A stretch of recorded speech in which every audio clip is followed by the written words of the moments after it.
बहुत समय पहले एक छोटे से गांव में रामू नाम का एक गरीब लड़का रहता था। वो बहुत मेहनती था और हर काम ईमानदारी से करता था, लेकिन फिर भी उसकी किस्मत उससे रूठी हुई थी। वो दिन भर खेतों में काम करता, लकड़ियां काटता और जो भी काम मिलता उसे करता, लेकिन उसके घर में हमेशा गरीबी बनी रहती थी।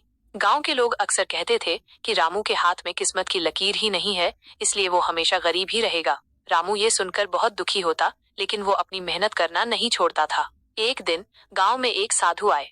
रामू ने उनकी बहुत सेवा की। साधु रामू की लगन और ईमानदारी देखकर बहुत प्रसन्न हुए। जाने से पहले साधु ने रामू को अपने पास बुलाया और कहा, बेटा, तुम्हारे हाथ में भले ही किस्मत की लकीर न हो, लेकिन तुम्हारे माथे पर मेहनत का पसीना जरूर है। और याद रखना, मेहनत की लकीर किस्मत की लकीर से कहीं ज्यादा गहरी और शक्तिशाली होती है। रामू को साधु की बातों का मतलब तुरंत समझ में नहीं आया, लेकिन उसने उन पर विश्वास किया। उसने पहले से भी ज्यादा मेहनत करना शुरू कर दिया। उसने एक छोटा सा खेत किराए पर लिया और उसमें अच्छी फसल उगाई। धीरे धीरे उसकी आर्थिक स्थिति सुधरने लगी।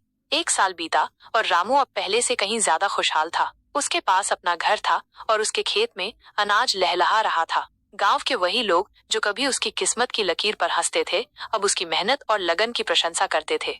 एक दिन रामू को साधु की बात याद आई। उसने अपने हाथों को ध्यान से देखा। उसकी हथेली पर कोई खास लकीर तो नहीं थी, लेकिन उसकी उंगलियां और हथेली मेहनत के कारण खुरदरी जरूर हो गई थी। तब उसे समझ में आया कि साधु का क्या मतलब था। उसकी मेहनत ही उसकी असली किस्मत की लकीर थी, जिसने उसकी गरीबी को दूर कर दिया था। इस कहानी से हमें ये सीख मिलती है कि किस्मत के भरोसे बैठे रहने से कुछ नहीं होता। सच्ची सफलता मेहनत और लगन से ही मिलती है।